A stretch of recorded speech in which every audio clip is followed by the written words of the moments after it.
saudade que eu tava desse lugar. Como é bom estar de volta. Glória a Deus. Com uma recepção calorosa dessa, eu não vou sair de férias de novo. Vou ficar aqui. Como é bom estar de volta. Feche os seus olhos, vamos orar mais uma vez. Pai de amor, Pai de bondade, como é bom, Deus, poder cultuar ao Senhor. Como é bom estar na Tua presença, Pai. A gente não precisa provar a Sua presença para ninguém, porque ela é real. Quando o Senhor está no ambiente, o Senhor muda a realidade daquele lugar. Ó Deus, eu Te agradeço tanto por tudo que a gente tem vivido aqui, mas também por tudo que a gente ainda vai viver, porque os melhores anos ainda estão por vir. Nós conhecemos a última folha da Bíblia, nós conhecemos o último livro, e lá fala sobre a vitória da igreja, lá fala sobre esse encontro triunfal com nosso Senhor Jesus Cristo.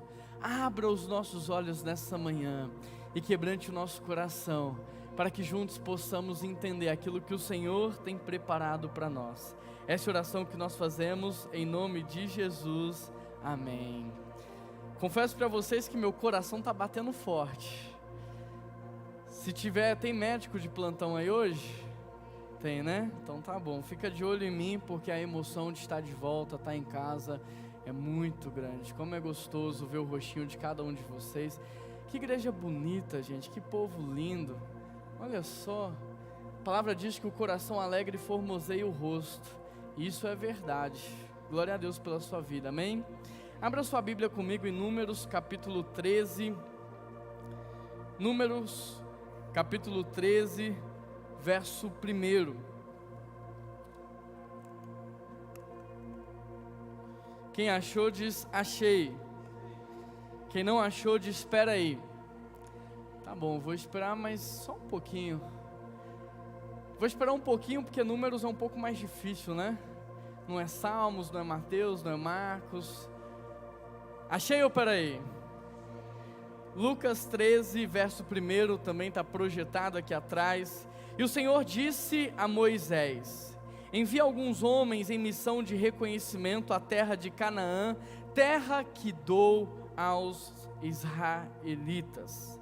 Sempre que Deus quer fazer algo na vida do seu povo, entenda essa verdade, Ele primeiro fala. Mas todas as vezes que esse algo está prestes a acontecer, Deus nos convida a ver. Grava essa frase no seu coração. Sempre que Deus está prestes a fazer algo na sua vida, Ele começa a falar com você. Mas todas as vezes que esse algo está prestes a acontecer, Ele te convida a ver. Talvez o Senhor tenha falado algo ao seu coração. Talvez o Senhor tenha dito coisas para você que parece ser impossíveis de acontecer. E quando aquilo que o Senhor fala, quando aquilo que o Senhor ministra aos nossos corações parece ser impossível de acontecer, nós precisamos nesse momento fechar os nossos olhos carnais e abrir os nossos olhos espirituais, para que nós possamos ser guiados não por aquilo que vemos humanamente, mas por aquilo que ouvimos do Senhor Jesus Cristo. Eu imagino quando o Senhor disse para Noé: construa um barco muito grande, porque verá um tempo de chuva. Talvez com aquele dia ensolarado ele pensou: eu não sei se é tão possível, mas se o Senhor está falando, eu vou fechar os meus olhos carnais, eu vou abrir os meus olhos espirituais, eu vou ser guiado não por aquilo que eu vejo, mas por aquilo que o Senhor está falando. E se Deus está falando algo com você, se Deus tem dito algo, querido, se Deus está falando, é porque pode acontecer. Deus não é homem para que minta, e nem filho do homem para que se arrependa. Se Ele está falando que vai ter salvação na sua casa, creia, porque a salvação chegará, e chegará em breve. Se Ele está falando sobre a restauração do seu casamento, creia. Se Ele tem dado sonhos ao teu coração que parecem impossíveis de acontecer, apenas creia, porque se o Senhor está falando, Ele pode fazer. Sempre que Deus quer fazer algo na vida do seu povo, Ele primeiro fala, mas todas as vezes que esse algo está prestes a acontecer, Ele nos convida a abrir os nossos olhos para ver. Para Abraão Ele disse o quê? Você será pai de uma grande nação, você será o pai da fé, eu te abençoarei e você será uma bênção. Eu vou abençoar todos que te abençoarem e amaldiçoar todos que te amaldiçoarem. Você será pai de uma nação. Para Noé, Ele disse, vai lá, construa o barco, porque eu estou vendo a maldade no meio dos homens e eu decidi recomeçar. Para tantos outros homens, o Senhor falou ao longo de toda a história. Para José Ele falou em sonho, Ele deu um sonho para José, você será grande, e não para que você tire proveito da sua grandeza, mas para que você abençoe os seus irmãos, e livre o povo de Israel de um grande período de tribulação. Para Moisés Ele disse, ei, tudo que você passou até aqui, não foi por um acaso, eu estava te preparando, eu estava te forjando, mas chegou o tempo, chegou a hora, eis que te envio a Faraó, você será o libertador do meu povo. Para Josué Ele disse, não fui eu que lhe ordenei? Seja forte e corajoso, não se apavore e nem desanime, porque eu sou o teu Deus, e o Deus que te chamou, também está com você todos os dias por onde você andar. Sempre que Deus quer fazer algo, Ele começa a falar, mas quando está prestes a acontecer, Ele nos chama a ver. Quando estava prestes a acontecer, sabe o que aconteceu? Deus falou assim, Abraão, sai da tenda. Quando estava prestes a acontecer, Abraão já estava velho, já estava na terceira idade, ele não tinha filhos ainda. Quando estava prestes a acontecer, Deus falou para ele, saia do lugar onde você está, saia da sua zona de conforto, porque hoje eu vou te mostrar as estrelas do céu. E Abraão, se você puder contar, então comece a contar agora. E ele tentou, mas não conseguiu, porque as promessas do Senhor, elas são inimagináveis, elas são muito maiores do que eu e você podemos imaginar, contar, mensurar, elas excedem a nossa vida.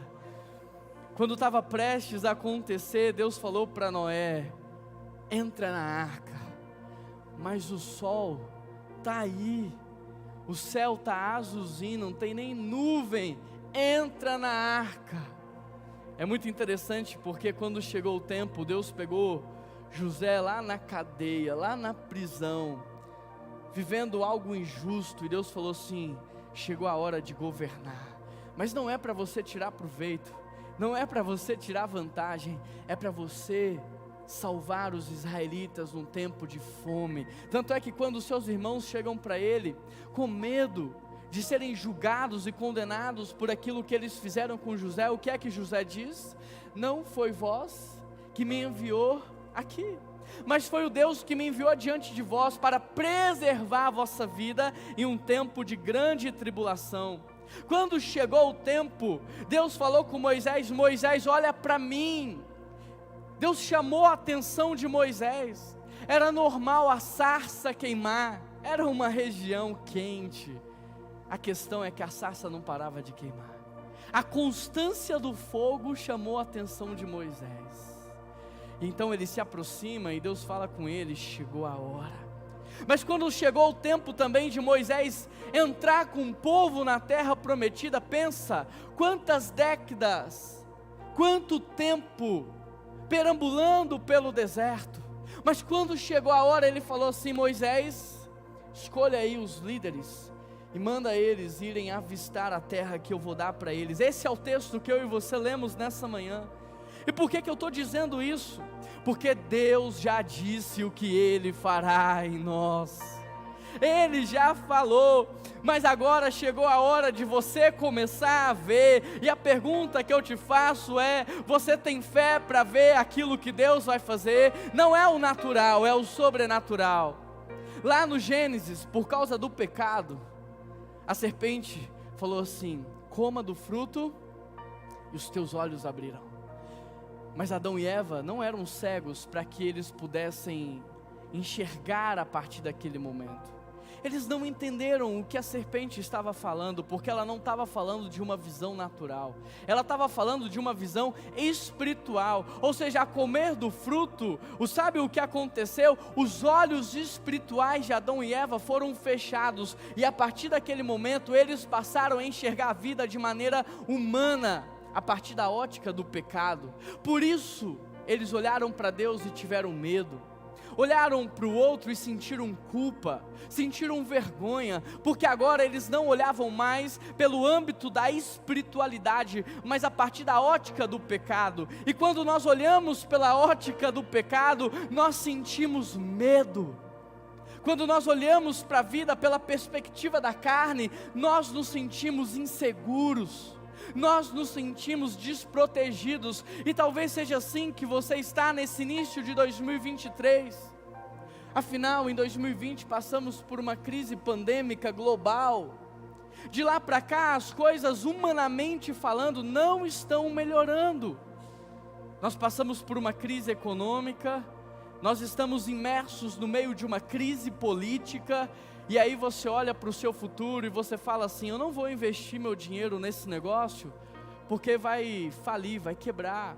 Sabe, eu não vou fazer mais planos para minha família, porque não tem futuro mais para a família no Brasil. Sabe, eu vou juntar as minhas coisas, eu vou vender o que eu tenho e eu vou sair dessa nação, porque não há mais esperança. E eu entendo você, porque quando nós olhamos de maneira carnal, o desespero toma o nosso coração, nós nos sentimos inseguros.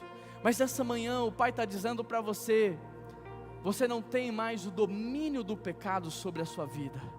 Eu morri por você naquela cruz, para te libertar, para te curar. Sabe o que o Pai está fazendo em nós nessa manhã? Ele está fechando os nossos olhos carnais, para abrir os nossos olhos espirituais. Chegou a hora de você começar a ver o que Deus quer fazer na sua casa. Chegou a hora de você começar a ver aquilo que Deus quer fazer no seu casamento. Querido, se ele está piorando, esse ciclo acaba hoje em nome de Jesus. Você precisa entender que o projeto de Deus é que o teu casamento só melhore. Você precisa entender que o projeto de Deus é que os seus filhos possam crescer livres e viver de maneira abundante. É isso que o Senhor quer fazer, mas andar de cabeça baixa não vai ajudar, porque nós vamos tropeçar.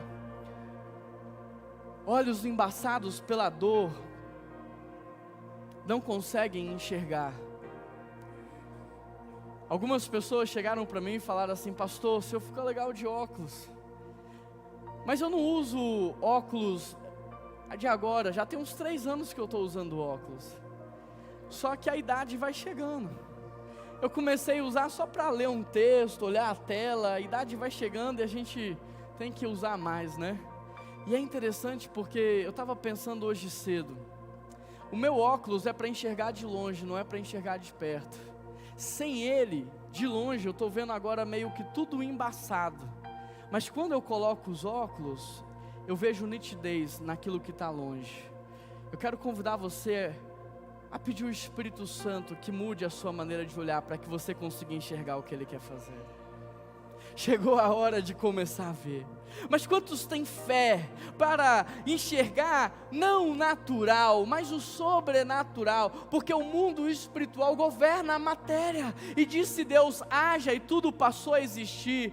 Tudo depende da palavra do Senhor sobre as nossas vidas, sobre a nossa história. Tudo depende sobre aquilo que Deus quer fazer. E se hoje Ele declarar uma palavra a teu respeito, não é amanhã que a tua vida vai mudar, não é daqui 1 hora que a tua vida vai mudar. Ela muda hoje, ela muda agora. Sabe por que a oração ela é sobrenatural? Porque enquanto a gente está orando, coisas estão acontecendo. Enquanto nós estamos intercedendo, o Pai está agindo, o Espírito Santo está alcançando.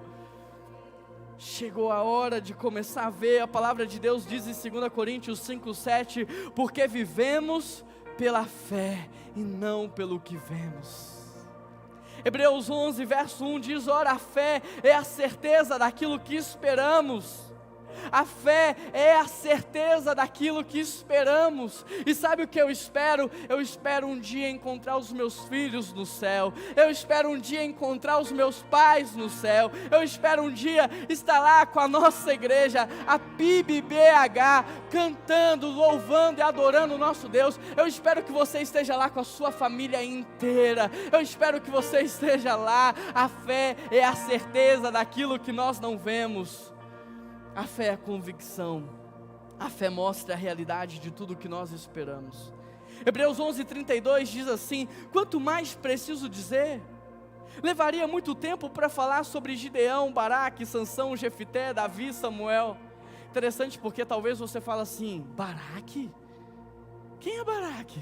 Você vai saber, porque a gente está numa série de janeiro a dezembro que a gente vai passar por todos os personagens bíblicos, e ao final desse ano você vai conhecer a sua escritura, a sua palavra inteira, você e a sua casa. Esse álbum de figurinhas é para você abrir lá com os seus filhos, e aí você vai colar Baraque, e aí você vai contar para o seu filho a história de Baraque, e ao longo de todo o ano você vai ver a construção, e você vai chegar ao final desse ano: meu Deus, eu estou conhecendo a palavra inteira, que bênção.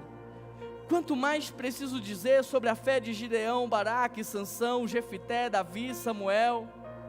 Pela fé, conquistaram reinos. Pela fé, governaram com justiça. Pela fé, receberam a promessa. Pela fé, fecharam a boca dos leões. Querido, hoje a gente vive sob influência da teologia liberal. E a teologia liberal na nossa vida, ela tem castrado a nossa espiritualidade. Ela tem dito: você não precisa mais orar, você não precisa fazer nada, você não precisa mais buscar a santidade, você não precisa de fé. A teologia liberal tem castrado a espiritualidade de muitos cristãos, mas olha o que esse texto diz: pela fé conquistaram reinos, fecharam a boca de leões, receberam a promessa, governaram com justiça, apagaram as chamas de fogo, escaparam de morrer pela espada. Pela fé sua fraqueza foi transformada em força, tornaram-se poderosos na batalha. Pela fé, a nossa igreja vai continuar avançando. Pela fé, nós vamos continuar ganhando vidas para Jesus Cristo. Pela fé, nesse lugar, casamentos serão restaurados. Pela fé, nesse lugar, pessoas vão ser libertas da escravidão, das drogas. Pela fé, você vai deixar de sobreviver e você vai viver a melhor vida de todas. Pela fé, você vai prosperar financeiramente. Pela fé, você vai crescer academicamente. Pela fé, você, toda a sua casa, toda a sua família, toda a sua descendência e toda a sua geração conhecerão o único e verdadeiro Deus e servirão a Ele. Sempre que Deus quer fazer algo na vida do seu povo, Ele primeiro fala. Mas todas as vezes que está prestes a acontecer, Deus manda o seu povo abrir os olhos para ver. E para quem não sabe, para quem chegou depois, em 2018 Deus nos deu uma visão, Deus nos deu um projeto. 7 ciclos de 7 anos, 49 anos pela frente, que se iniciaram em 2018. Sabe como isso aconteceu? Eu vou te contar. Minha voz falhou. Em 2018, eu tinha acabado de chegar na PIBBH, tomei posse no dia 7 de julho de 2018, e foi um período muito difícil. Foi um período de muita entrega, de muita renúncia, trabalhando 7 dias por semana, quase 18, 20 horas por dia. Foi um período onde nós tivemos que fazer coisas difíceis, coisas que eu não estava preparado para fazer. E eu cheguei mais ou menos no mês de novembro completamente esgotado. O meu balde que estava cheio, agora em novembro de 2018 estava vazio. Eu me lembro que eu fui para a Praça Raul Soares, sentei naquele lugar, naquele banquinho, fiquei olhando para a igreja, eu fiquei pensando: meu Deus, o que eu fiz da minha vida? Minha família tinha amigos em São Paulo, os nossos familiares estavam morando lá, minha esposa tinha tantas amigas lá na nossa igreja em São Paulo, meus filhos tinham uma célula Kids, sabe, estavam ali envolvidos, imersos, amavam o ministério infantil daquela igreja. Para você ter uma ideia, quantos aqui chegaram depois de 2020? Levanta a sua mão. Levanta bem alto. Você não estava lá, foi difícil. Eu sentado ali, olhando para tudo aquilo que a gente estava vivendo, e eu falei: Deus, eu preciso que o Senhor me fale algo a respeito da nossa igreja. Se o Senhor não falar algo comigo, eu não sei mais o que fazer. Eu não sei o caminho que eu vou seguir, eu não sei a direção que eu vou dar. Eu não sei, Pai.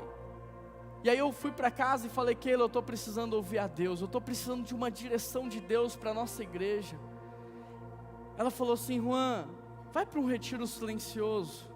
Uma vez eu tinha feito isso num momento de crise ministerial, há muitos anos atrás. Ela falou assim: Juan, vai para um retiro silencioso.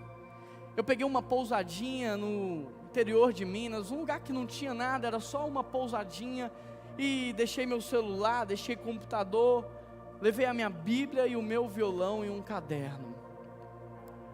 Cheguei lá naquele lugar, entrei no quarto e falei: Deus, eu vim aqui para ter um encontro com o Senhor, me encontra nesse lugar.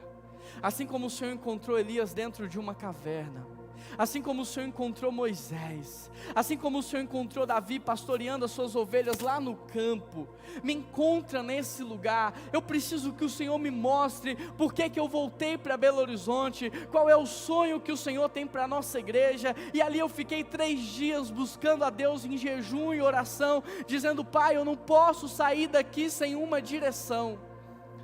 No último dia, eu senti no coração de começar a escrever. E em lágrimas ali, cantando, orando, escrevendo, eu fui escrevendo, eu fui escrevendo, eu fui escrevendo. Mas sabe quando você está escrevendo, que você não tem nem consciência do que você está escrevendo, você só está escrevendo. E quando eu terminei de escrever, e eu fui voltar algumas páginas, e eu fui ler, ali tinha um projeto de 49 anos para a PIBBH. Eu comecei a orar, eu falei: Deus, o que o Senhor está mostrando aqui vai além das minhas limitações. O que o Senhor está me mostrando aqui, eu não tenho capacidade intelectual para fazer. O que o Senhor está mostrando aqui, eu não tenho dons e talentos para executar. O que o Senhor está me mostrando aqui, eu não tenho equipe para chegar lá. Eu não tenho como fazer isso daqui. Naquele dia então eu tomei a decisão de começar a orar, pedindo que Deus enviasse as pessoas que Ele quer para a nossa igreja.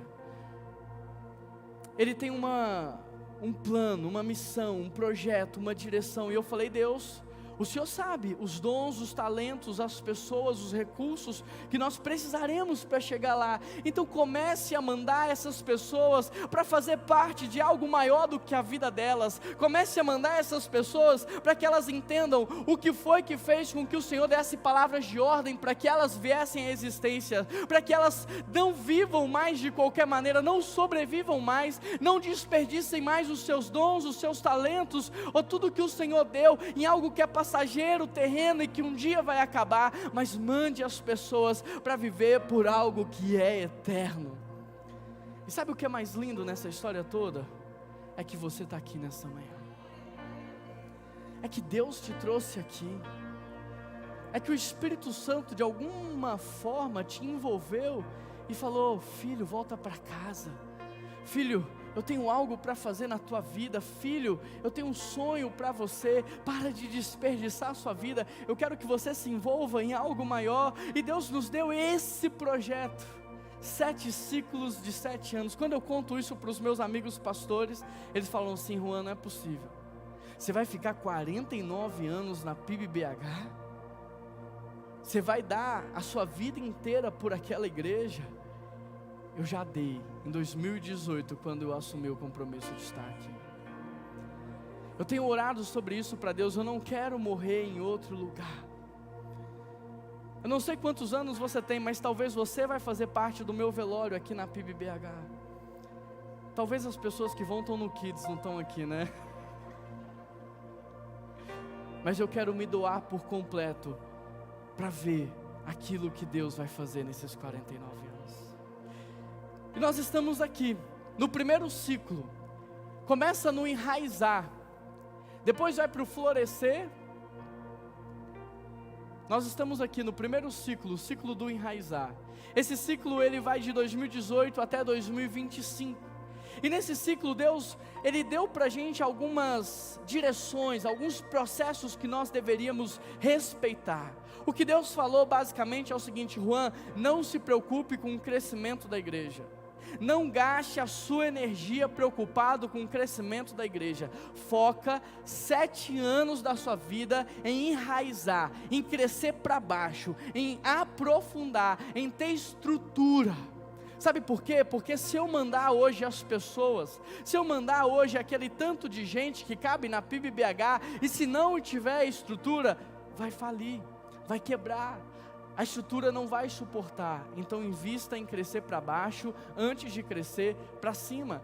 E Deus nos deu uma visão, uma cidade transformada pela igreja de Jesus. O que Deus me falou é que Ele não confiou a mudança do mundo na política. Ele não confiou a mudança do mundo a uma ONG. Ele não confiou a mudança do mundo na mão de uma escola. Ele confiou a transformação do mundo à sua igreja. Ele disse: a igreja é a luz do mundo e sal da terra. A igreja é a única instituição que foi criada por Deus de maneira sobrenatural. E no final dos tempos também será a única instituição que sobreviverá todas as coisas que estão para acontecer. Deus só criou 2 coisas na face da terra, e Ele criou a família biológica e a família espiritual. E é a partir dessa interseção da família biológica com a família espiritual que a cidade vai ser transformada. Sabe por quê? Porque a família é o berço da humanidade. A humanidade nasce dentro da família. Por isso a cidade será transformada através da igreja de Jesus. A segunda coisa que Deus nos deu foi a missão de apresentar Jesus às próximas gerações. Deus está falando: olha, Juan, eu quero que você invista os seus dons, talentos, a sua vida. Eu quero que a PIB-BH se doe para ganhar as crianças para Jesus, os adolescentes para Jesus, os jovens para Jesus, para que não aconteça como aconteceu com Josué, que na sua geração os homens não mais conheciam a Deus e os seus feitos. Não adianta hoje nós termos uma igreja viva, uma igreja alegre, uma igreja generosa, se daqui 50 anos essa igreja não vai existir mais. Não adianta hoje estarmos aqui glorificando o nome de Deus, se não estamos investindo a nossa vida para que no futuro essa igreja permaneça completando essa missão de transformação da cidade. A terceira coisa é que Deus nos deu valores que vão nortear a nossa caminhada: o amor, a gratidão, a generosidade, a submissão e a honra. E a cada ano nós temos pegado um desses valores para viver de maneira sobrenatural. Ano passado foi o ano do amor, não esse amor comercial, aonde eu dou querendo receber algo em troca, mas um amor sacrificial de entrega, um amor que é unilateral, ele não é de 2 caminhos, ele é via única. Um amor que entende que melhor é dar do que receber. É sobre esse amor que nós experimentamos em 2022. E nesse ano o Pai tem nos despertado o nosso coração para que nós possamos viver o ano da honra, para que nós possamos honrar a Ele, sabe, não é entregar um dízimo ou oferta, mas é entregar a honra, sabe, não é vir nesse culto, erguer a tua mão e a tua voz apenas, não, é honrar, e honrar é destacar, honrar é reconhecer, honrar é valorizar, honrar é agradecer, é muito mais do que só entregar, é muito mais do que só falar, tem que partir do coração, honrar as pessoas, destacá-las no nosso meio. A Bíblia diz: olha, honre a quem é digno da honra. A Bíblia diz: olha, honre ao Senhor com os teus recursos, e os teus celeiros serão cheios, e os teus barris transbordarão. Jesus, Ele chega na sua cidade e Ele fala assim: olha, eu fiz tantos milagres em outros lugares, mas aqui eu não posso fazer, sabe por quê? Porque eu não fui recebido com honra. A honra destrava o sobrenatural. Tudo que você despreza, você perde. Se você está desprezando esse momento, pode ser que você não vai receber o que os outros receberão, mas tudo que você honra, você recebe. Tudo que você honra, você recebe. Quem honra um profeta no caráter de profeta, recebe o galardão de profeta.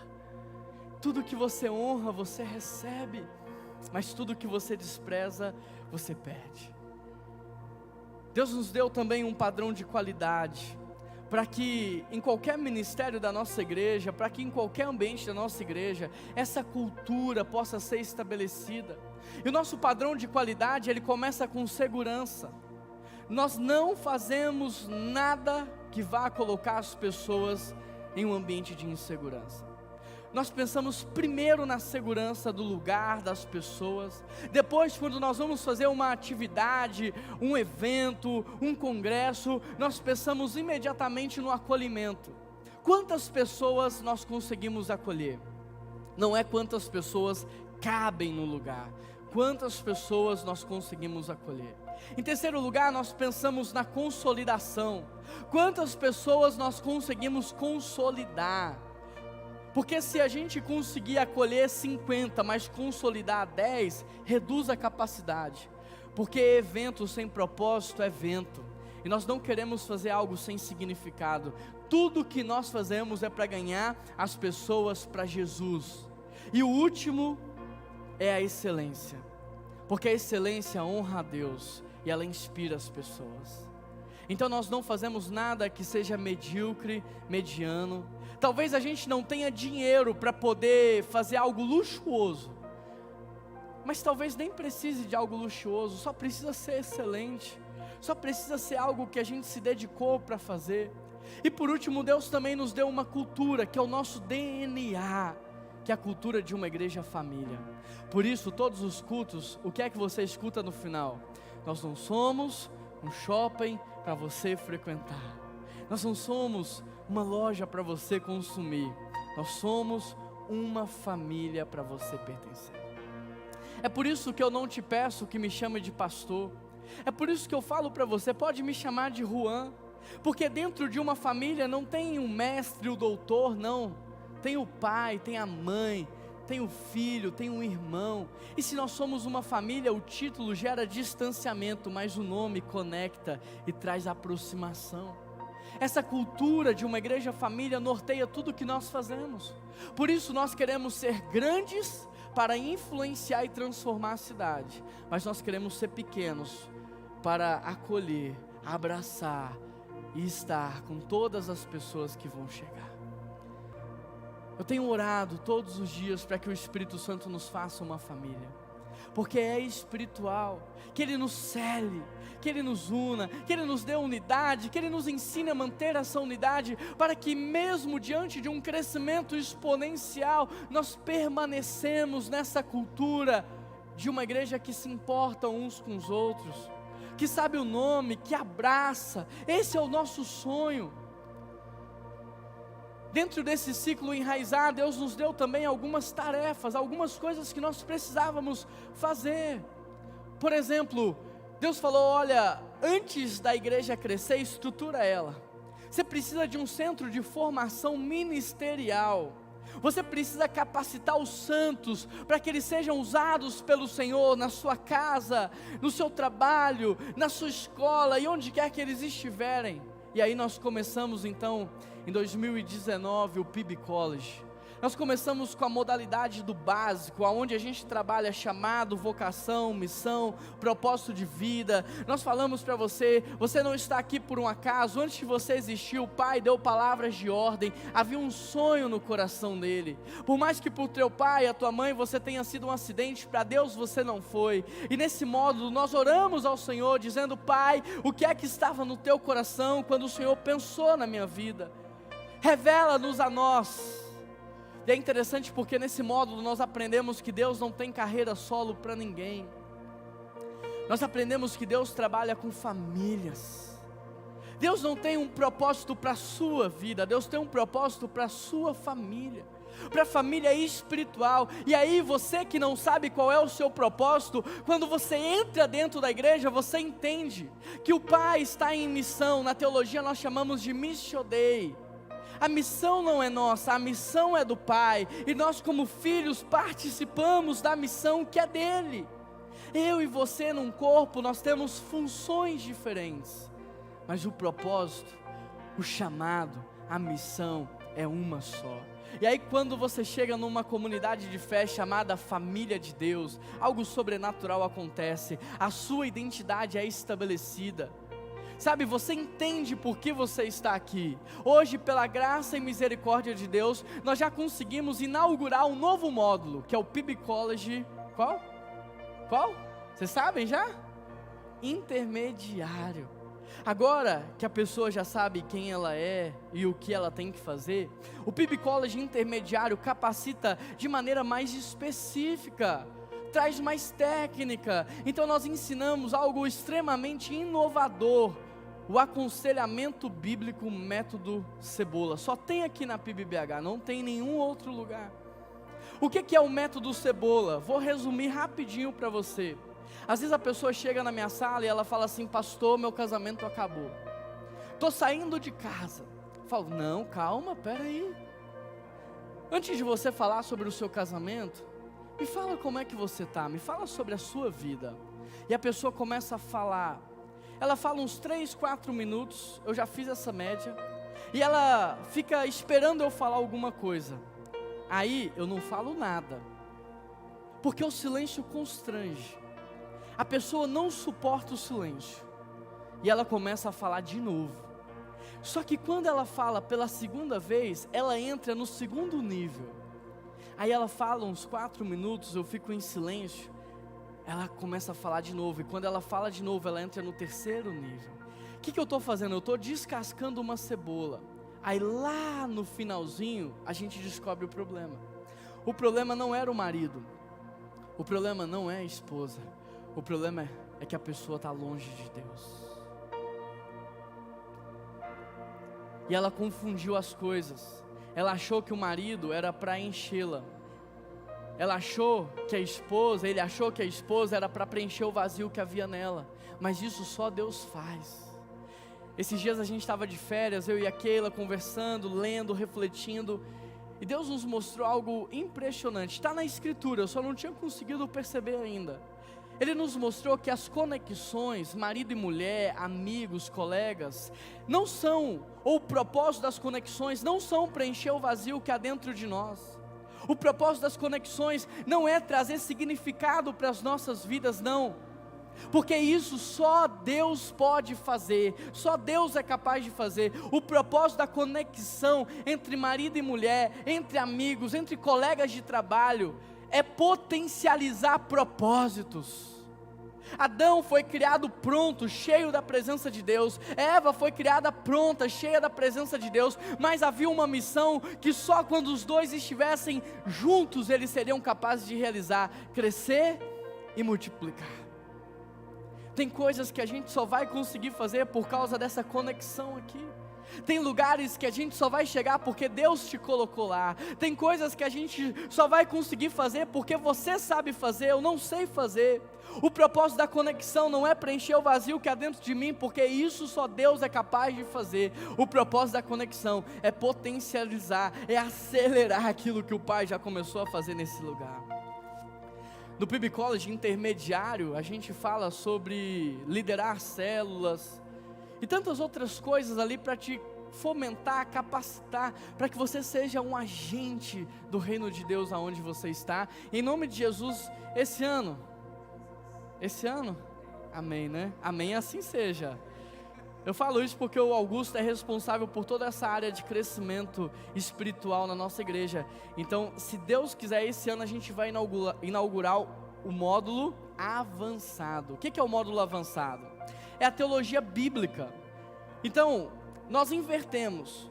Nós trouxemos a teologia para o final. Por quê? Porque quando a gente coloca a teologia no início, fica que nem aquele mini crack. Quantos já viram um mini crack? Acabou de revelar a idade que você tem, né? O mini crack é da Copa do Mundo. Eu não lembro de qual Copa do Mundo que era.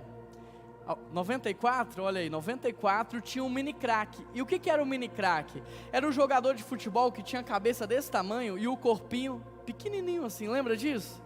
Quando a gente dá a teologia primeiro, a gente cria uma igreja cheia de mini cracks, pessoas com a cabeça desse tamanho, cheia de conhecimento, mas os bracinhos pequenininhos para abraçar.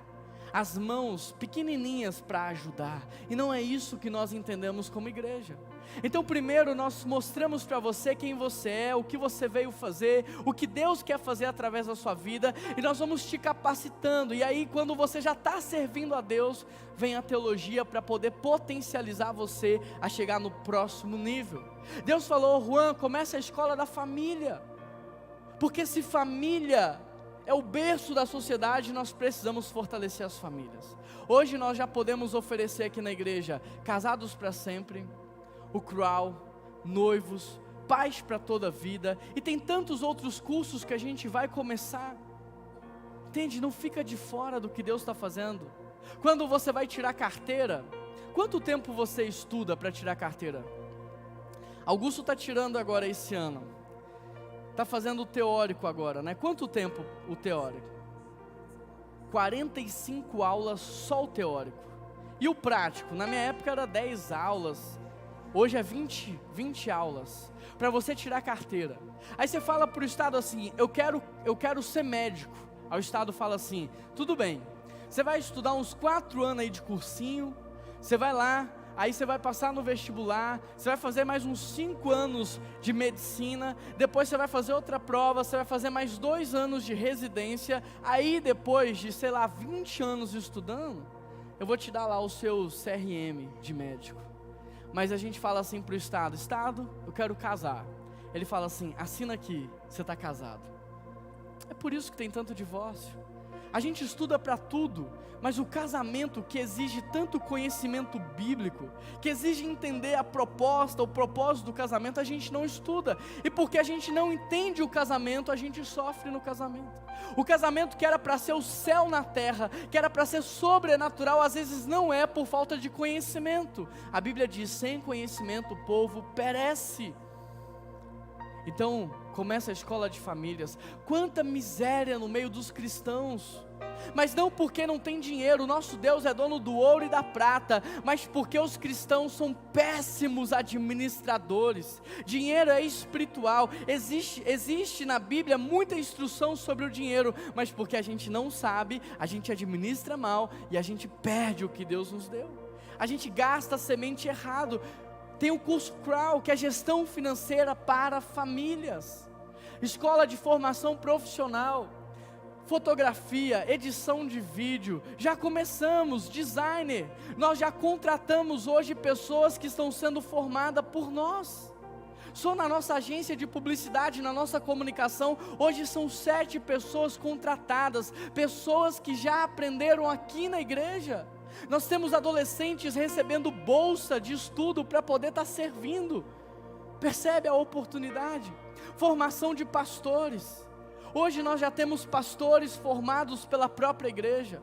Nós temos o Renan lá em cima, que já foi ordenado. Em nome de Jesus, o próximo ano, 2024, nós vamos ordenar o Samuel, ordenar o Augusto. Nós temos o Otávio, que já é ordenado. Se Deus quiser, logo logo tem o Clemilson, que vai ser ordenado, o Ed, que vai ser ordenado. Acho que, se eu não me engano, e se eu tiver errado aqui, são 9 seminaristas. São 9 pessoas sendo formadas pela nossa igreja hoje. Nós começamos em 2019 uma célula. Hoje são 34 células. 34 casas, como uma expansão da nossa igreja, levando cura, salvação e transformação.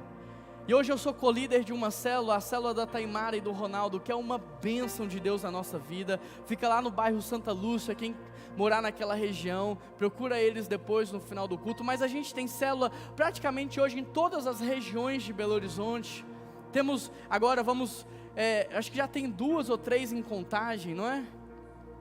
Queremos abrir em Betim, Lagoa Santa. Se você mora num lugar e você quer uma célula lá, você quer abrir a sua casa, nos procure. Deus falou: Juan, começa um projeto social. Eu não sei se você sabe, mas hoje a igreja meio que é proibida de fazer ação social, porque o CNPJ dela é um CNPJ de fim religioso e não de ação social. Então nós podemos hoje ser multados caso a Receita entenda que a gente está usando dinheiro, desviando o dinheiro do seu propósito. Aí nós começamos uma ONG para continuar a investir, para continuar cuidando de pessoas. E hoje a nossa ONG, ela chama Amor que Serve, ela é 100% autossustentável. Você entende isso?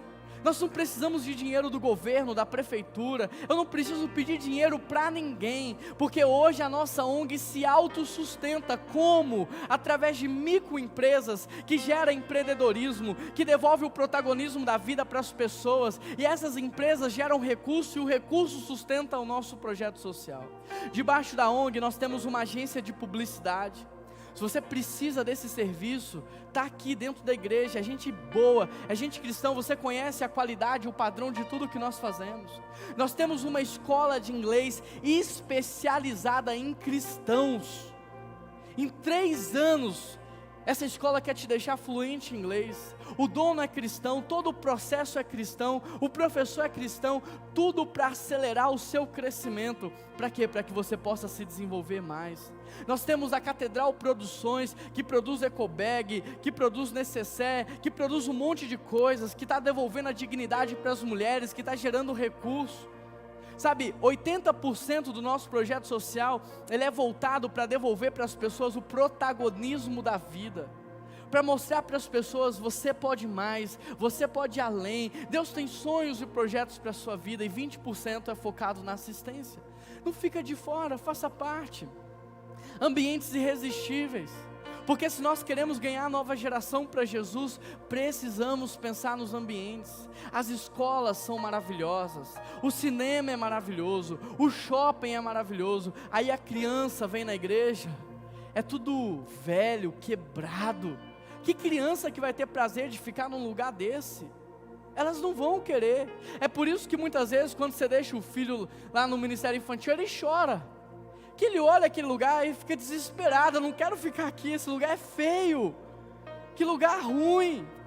E a gente está lá investindo para deixar aquele lugar bonito, acolhedor, para colocar gente capacitada.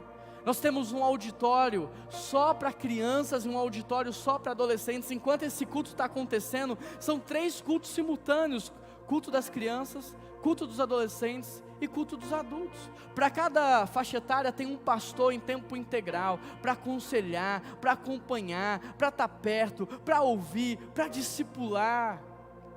E por último, o fundo de reserva. Sabe, a gente precisa ser inteligente. O que nos deu sanidade mental na pandemia foi o nosso fundo de reserva. Então todo mês nós poupamos 10% de tudo que entra para o nosso fundo de reserva. Hoje, se estourar uma outra pandemia, nós não precisaremos demitir funcionários, demitir pastores, nós não precisaremos enxugar a igreja, deixar de avançar, não. Nós continuaremos avançando. E nós aprendemos, sabe com quem? Com José, que no tempo de fartura poupou para o período de escassez. É bíblico. São 7 ciclos. O primeiro é um enraizar, ele vai até 2025, já está quase acabando, já estamos aí na cara do gol, e logo depois virá o ciclo de florescer. E no ciclo de florescer nós vamos viver coisas extraordinárias. Vai chegar o momento da gente mostrar a cara da igreja para a sociedade, vai chegar o momento da gente expandir as nossas ações, nós vamos além. Então no ciclo do florescer nós vamos plantar igrejas. Nós vamos plantar igrejas, e quem sabe a célula que você está começando hoje pode ser ou se tornar uma igreja amanhã. E quem sabe, já pensou nesse privilégio de participar do que Deus está fazendo, colocando na terra uma agência do reino dele, a sua noiva. Sabe, nesse novo ciclo nós vamos revitalizar igrejas que estão morrendo em todo o Brasil. Nós vamos lá como igreja e nós vamos apoiar, nós vamos investir recursos, investir na liderança e capacitar essas igrejas para que elas possam viver os seus melhores anos. Nós vamos plantar ONGs. Na verdade, a plantação das igrejas, ela pode ocorrer ou pela célula ou pela ONG. Então, se não tem célula, a gente chega primeiro com a ONG, a gente traz um impacto profundo naquela sociedade, e as pessoas que serão impactadas serão evangelizadas, e ali também nascerá uma nova igreja. Nós vamos montar uma escola de política pública, para formar pessoas, para fazer política em alta qualidade. pessoas de caráter, pessoas íntegras, pessoas que não vão tirar proveito para si, mas que vão pensar no bem da sociedade. Nós vamos formar pessoas estratégicas, formar pessoas para colocar dentro das secretarias de educação, secretaria de cultura, secretaria de ação social. Nós vamos fazer uma verdadeira revolução na maneira como se ensina hoje no Brasil, uma revolução educacional. Aqui a igreja vai tomar de novo o seu lugar de influenciar a sociedade. Sempre que Deus quer fazer algo na vida do seu povo, Ele primeiro fala. Você está ouvindo? Mas todas as vezes que está perto de acontecer, Ele nos convida a ver. E o Senhor está te convidando hoje a poder visualizar. Talvez o dia da visão é o dia que o Senhor fala com Abraão assim: sai da tua tenda e olha para as estrelas do céu. Você consegue ver as estrelas do céu? Mas não dá para contar. Não dá para contar quantas igrejas serão plantadas, porque em nome de Jesus nós vamos perder as contas. Nesses 49 anos a gente nem vai saber quantas foram. Eu não vou saber quantas vidas se renderam a Jesus, mas é importante que você enxergue as estrelas do céu. Quantos aqui nessa manhã conhecem o mito de Platão? Se você não conhece, eu vou resumir bem rapidinho para você. Platão conta que a respeito de crianças que nasceram dentro de uma caverna, e elas nunca viram a vida fora da caverna. Ele fala a respeito de crianças que brincavam dentro da caverna, que comiam o que tinha apenas dentro da caverna, que enxergava apenas o que tinha dentro daquele lugar. Era uma caverna profunda, um verdadeiro labirinto. Lá dentro não tinha cor, não tinha cheiro, não tinha diversidade de vida. E as crianças cresceram achando que aquela era a verdadeira vida. Mas um dia uma criança decidiu sair da caverna. Ela decidiu ver o que tinha do lado de fora, e ela investiu seus anos buscando um caminho, buscando uma solução, até que um dia ela sai da caverna, e quando ela sai da caverna, ela não acredita. Ela fica pasma, porque do lado de fora há tanta cor, há tanto cheiro, há tanta vida, há tanta coisa para se comer, há tanta coisa para se fazer, e aquela criança mal acredita no que ela está vendo. Mas ao invés de desfrutar do futuro promissor que ela teria agora ali fora da caverna, ela pensa assim: eu não posso viver isso sozinha, eu não posso desfrutar disso daqui sozinho, eu vou voltar lá, para eu poder contar para os meus amigos o que tem aqui fora, e eu quero trazer todo mundo comigo para viver o que eu vou viver. E essa criança volta para dentro da caverna. Só que quando ela chega lá dentro, as pessoas chamam ela de louca, fala: não, você é louco, você é insano, você não bate bem da cabeça. As pessoas chamam ela de mentirosa. Isso não é possível, isso nunca vai acontecer.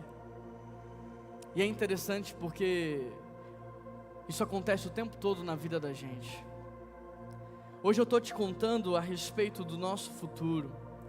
E sempre que alguém volta do futuro para contar o que pode acontecer, sempre que Deus revela o futuro para o seu profeta, para o seu apóstolo no Antigo e no Novo Testamento ali, as pessoas, dois tipos de espíritos se manifestavam imediatamente. Primeiro era o espírito da descrença, e depois era o espírito da crença. Quando Deus falou com Abraão, quando ele já tinha lá por volta dos seus 100 anos, você vai ser pai de uma nação, olha para as estrelas do céu. Sabe o que a esposa de Abraão fez?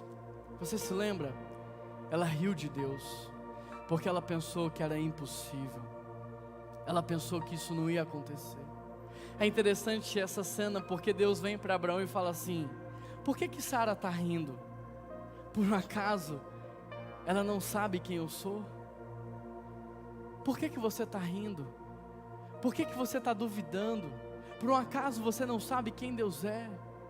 Ele ressuscita mortos, Ele cura enfermos, Ele restaura vidas, Ele liberta pessoas. Por que você está rindo? E tudo isso não é diferente do que aconteceu aqui nesse texto. Quando os espias voltam, olha o que o povo faz. Presta atenção, eles espalharam entre os israelitas. Olha, entenda o que aconteceu. Deus mandou Moisés levantar homens para ver a terra prometida. Esses homens vão, eles voltam, eles veem o futuro, mas eles voltam para contar o que eles haviam visto. 12 pessoas foram enviadas, 2 voltaram crendo, e 10 voltaram com incredulidade. Olha o que esses incrédulos fizeram: espalharam entre os israelitas um relatório negativo acerca daquela terra. Será que esse não é você? Que está dizendo, não vai acontecer, não, isso vai dar errado, não é tempo de se comprometer, é tempo de recuar. Será que esse não é você que está espalhando um relatório negativo? Números 14, verso 1. Naquela noite toda a comunidade começou a chorar em voz alta. Olha o estrago que um incrédulo é capaz de fazer. Ele deixa as pessoas com medo, desesperadas. Nós não somos entregadores de medo, nós somos entregadores de esperança. Naquela noite toda a comunidade chorou. Todos os israelitas queixaram-se contra Moisés. O incrédulo, ele gera rebelião. Quem dera tivéssemos morrido no Egito. O incrédulo gera blasfêmia contra o nosso Deus. E disseram uns aos outros: vamos escolher alguém para nos representar na volta para o Egito. E não é isso que muitas vezes a gente faz? Não, o Juan é um lunático, ele é doido, vamos escolher um outro líder para a gente ficar aqui preso, para a gente ficar aqui dentro da caverna. Números 14, verso 4. Então Moisés e Arão prostraram-se com o rosto em terra, diante de toda a assembleia. Josué filho de Num, Calebe filho de Jefoné, dentre os que haviam observado a terra, e eles rasgaram as suas vestes. Olha o desespero de um homem de Deus, quando vê o seu povo incrédulo. Eu entendo o apóstolo Paulo, quando ele escreve uma carta para a sua igreja, falando assim: eu sinto dores de parto, porque dói ver a incredulidade do povo, dói ver tantas famílias crescendo, avançando, tantos casamentos melhorando, e alguns presos no mesmo lugar, porque não estão se entregando. Moisés, seu irmão, Calebe e Josué, que voltaram com boas notícias, aquele núcleo da liderança rasgou as vestes, e disseram a toda a comunidade: a terra que percorremos em missão é boa, é excelente, e se o Senhor se agradar de nós, Ele nos fará entrar nessa terra onde mana leite e mel. Verso 9: somente não sejam rebeldes contra o Senhor, e não tenham medo, porque nós os devoraremos como se fossem pão. A proteção deles se foi, mas o Senhor está conosco. Querido, deixa eu te dizer algo. Por mais que você pense que o mal está prevalecendo, eles não têm a proteção do Senhor. Não é o mal que está prevalecendo, eles só estão fazendo barulho. Porque em toda a história bíblica, sempre que a perseguição nasceu, sempre que esse período da história aconteceu, a igreja de Jesus nunca recuou, nunca parou, ela sempre avançou. Agora em março nós vamos completar 111 anos, e passaram guerras, tribulações, sabe, pessoas foram levantadas como líderes, governos foram levantados, governos saíram, mas a igreja de Jesus está aqui. Empresas nasceram, empresas morreram, mas a PIB-BH está aqui, e ela nos ensina uma grande lição. Eles não têm a proteção de Deus, nós temos. Agora olha que interessante, porque quem não consegue ver o futuro, não se entrega. Quem não consegue ver o futuro tem medo. Quem não consegue enxergar o amanhã fica preso no passado. Será que não é isso que está impedindo você de avançar na sua vida?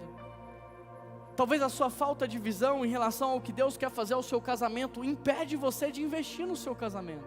Porque você não enxerga que o seu casamento pode melhorar, você não se inscreve para fazer o Casados para Sempre, porque você pensa, não, é daqui para pior. Porque você não acredita que as suas finanças podem melhorar, você não se inscreve para investir, fazer o crawl e crescer financeiramente. Quem não enxerga o futuro fica preso no passado. O interessante é que Deus mandou os homens olharem na perspectiva de traçar uma estratégia para entrar, e não de perguntar a opinião deles. Deus não falou assim: vão lá e voltem aqui para vocês falarem para a gente a sua opinião. Não, vão lá para vocês observarem como é que a gente vai entrar, porque Deus já nos deu, Deus já garantiu, Ele já prometeu. Nós vamos ver o futuro, não para pensar se é possível ou não. Eu vou ver o futuro do meu casamento, é para chegar lá. Eu vou ver o futuro dos meus filhos, é para chegar lá. Eu vou ver o futuro dessa igreja para chegar lá. Deus não mandou a gente dar opinião, Deus mandou a gente trabalhar, e é isso que a gente está fazendo. Tem gente que pergunta para mim: Juan, por que você trabalha tanto? Eu trabalho tanto porque eu acredito no que eu faço. Eu trabalho muito porque eu não estou investindo a minha vida em algo que é passageiro, mas é algo que é eterno. E é isso que o Senhor quer fazer na sua vida e na sua história. Se eu fosse avaliar humanamente, eu não teria vindo para a PIBBH em 2018. Eu estava numa cidade maravilhosa, numa igreja maravilhosa. Se eu fosse olhar humanamente, eu não teria vindo para a PIBBH. Talvez você olhe para a minha vida e fale assim: não é fácil para você.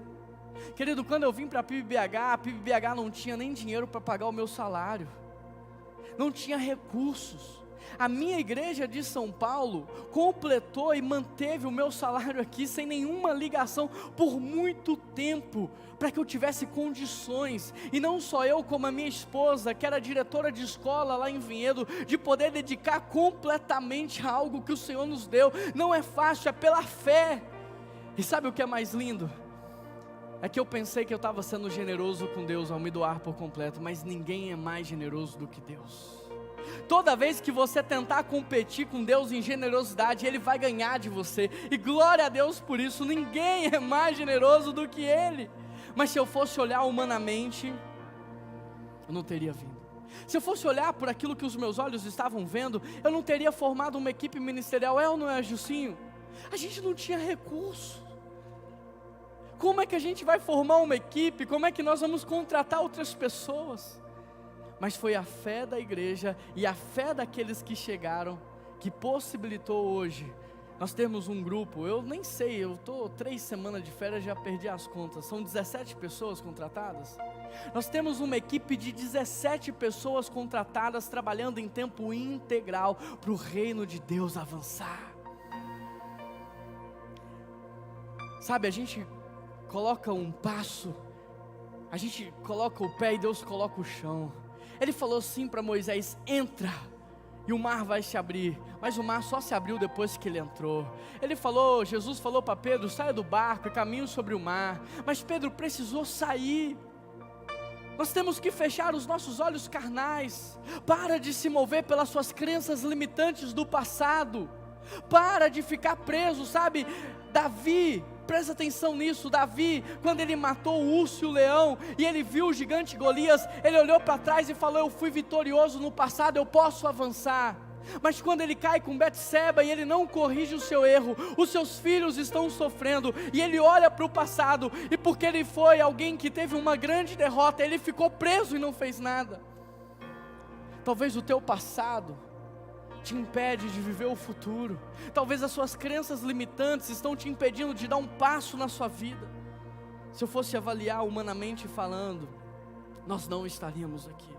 Tudo que nós vivemos nesses últimos 4 anos foi sobrenatural, está muito acima do que nós havíamos imaginado. Eu nunca imaginei que você estaria aqui, que nós estaríamos vivendo isso juntos. Eu pensei que isso ia acontecer em 2025, mas olha, Deus já te trouxe aqui, e você já está vivendo o sobrenatural de Deus. Porque, querido, sabe o que está acontecendo na nossa igreja? Essa bênção que Deus está derramando sobre nós, esse avivamento que está acontecendo aqui, ele não está ficando só na nossa igreja, mas ele está alcançando todas as famílias que estão no nosso meio. Ontem nós tivemos um encontro de homens, limitado por causa da capacidade do lugar onde nós estaríamos. E naquele encontro de homens, eles começaram a testemunhar daquilo que o Senhor estava fazendo nas suas vidas. E é sobrenatural o que Deus está fazendo na vida dos homens, das famílias dessa igreja. Não fica de fora. Hoje eu estou te contando tudo isso, não é para você duvidar, é para você se entregar, é para você não se distrair, porque o Senhor está fazendo algo novo sobre a vida daqueles que estão se entregando. Pastor Fabrício veio lá do Ceará, Fortaleza, sabe para quê? Para ver com os próprios olhos o que Deus está fazendo aqui. Ele falou isso para a gente, não estava dando para acreditar, eu tive que vir para ver com os meus próprios olhos. E às vezes a gente que está dentro não valoriza o que a gente está vivendo, mas se entrega. A palavra do Senhor diz: entrega o teu caminho ao Senhor, confia nele, o mais Ele fará. Eu não estou contando para vocês o que vai acontecer, para que vocês fiquem duvidando, não, é apenas para que vocês não se distraiam, é apenas para que o inimigo não roube o seu coração, não fique de fora do que Deus está fazendo. Sabe por quê? A maior dor no coração de um pastor é olhar para a igreja e ver alguns vivendo o sobrenatural e outros permanecendo no sofrimento. É ver alguns avançando, crescendo, o casamento deslanchando e outros presos no passado, mas isso dói, por isso não se distraia. Satanás levou 1/3 dos anjos do céu, eles estavam na primeira igreja batista perfeita do céu, cujo pastor era um pastor perfeito, a equipe pastoral maravilhosa, Deus Pai, Deus Filho, Deus Espírito Santo. Mas Satanás encontrou brecha e fez com que os anjos encontrassem defeitos naquela igreja, naquele pastor. Imagina o que o diabo pode fazer se você der brechas para ele. Não fica de fora, não vale a pena. Fecha as brechas que estão no seu coração. O futuro vai chegar de qualquer maneira, os anos vão se passar de qualquer jeito. Tem muitas pessoas que, quando eu assumi essa igreja em 2018, tiveram a coragem de falar para mim: agora a PIB morre. Agora a PIB morre. Trouxe um menino de 27 anos para pastorear a igreja. Agora essa igreja morre. Mas sabe por que ela não morreu? Porque não sou eu o pastor dessa igreja, é Jesus Cristo. É Ele que está pastoreando esse povo.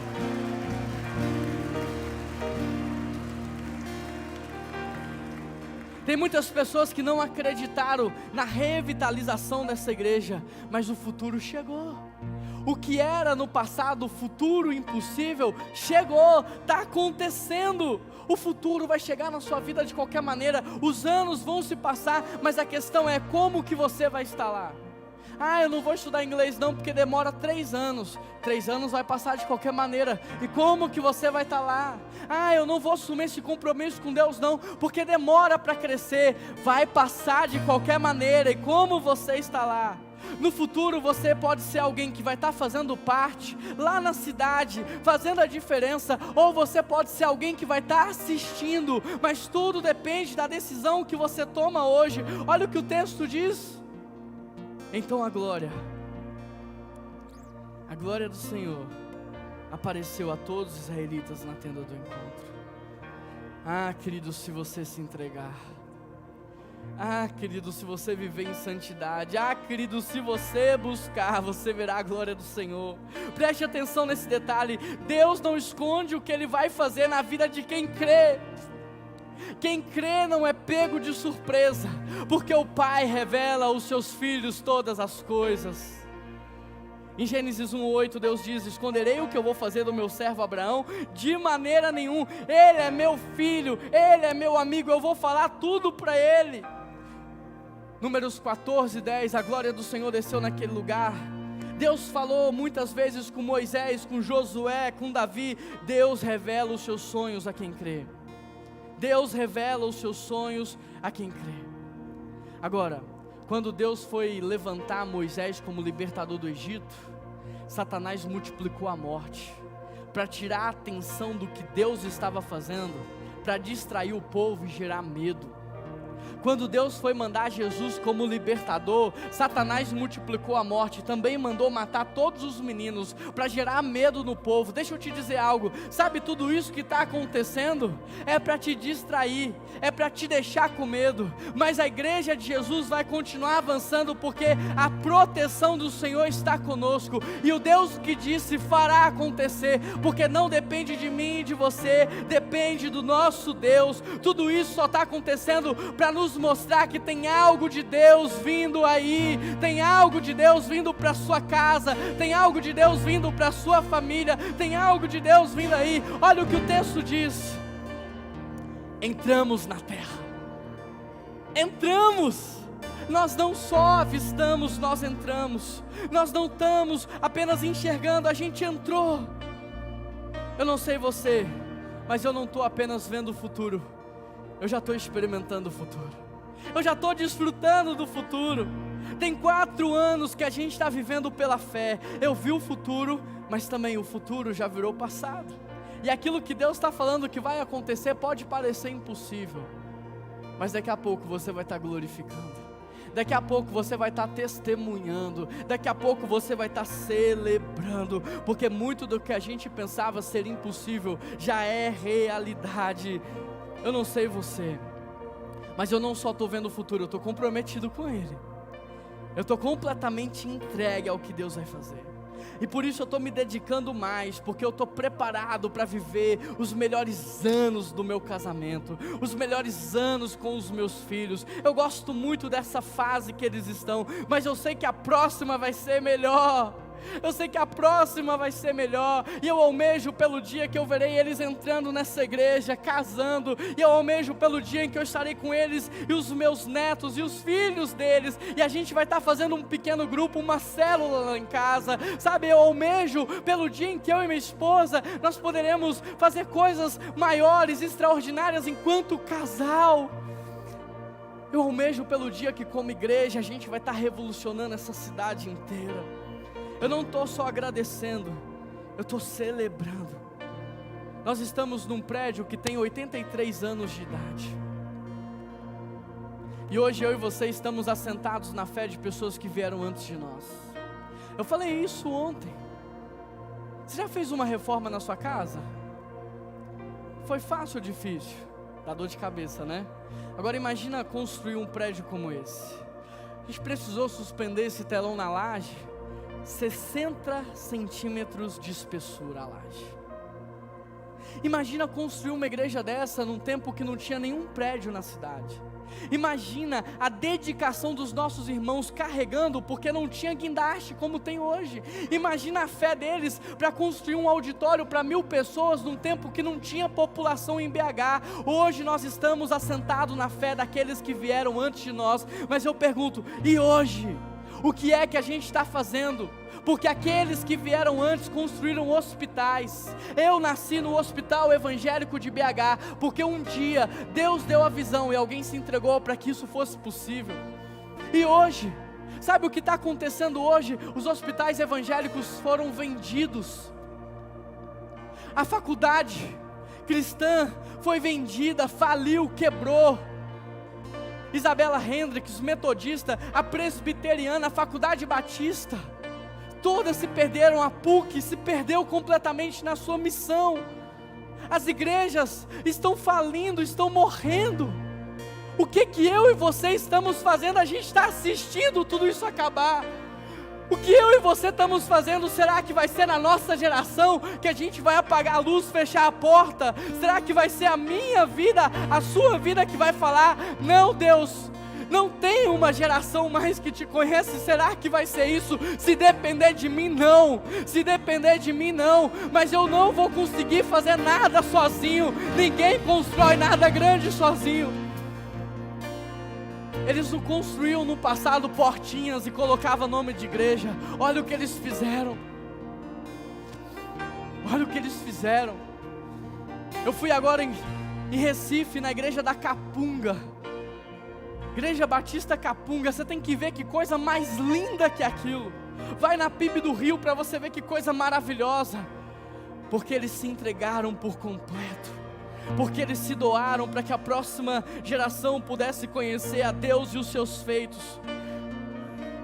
Olha o que a gente precisa em 2023. A gente precisa crescer no nosso nível de honra a Deus.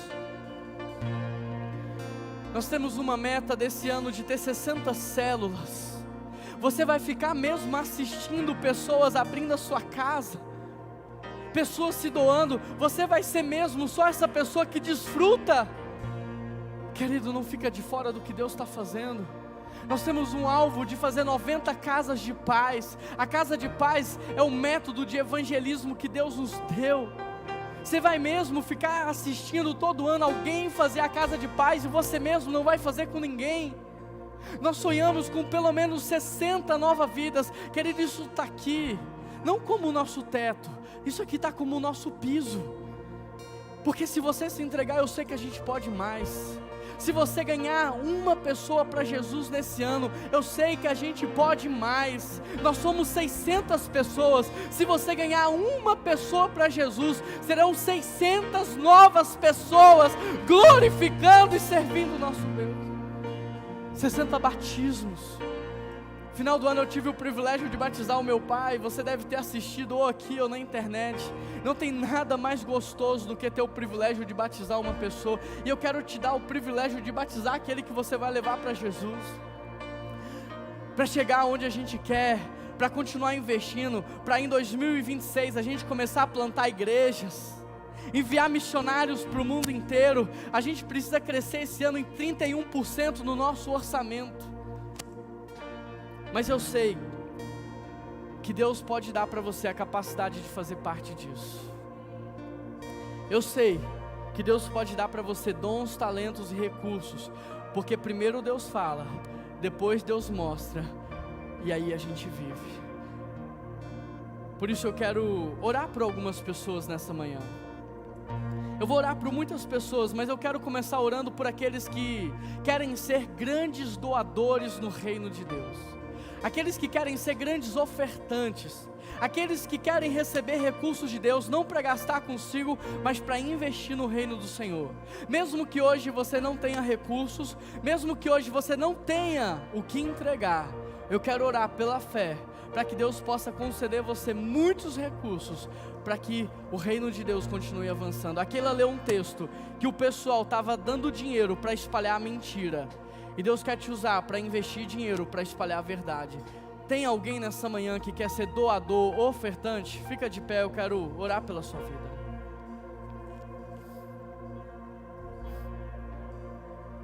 Eu também quero orar por aqueles que não só vão doar, mas que querem servir.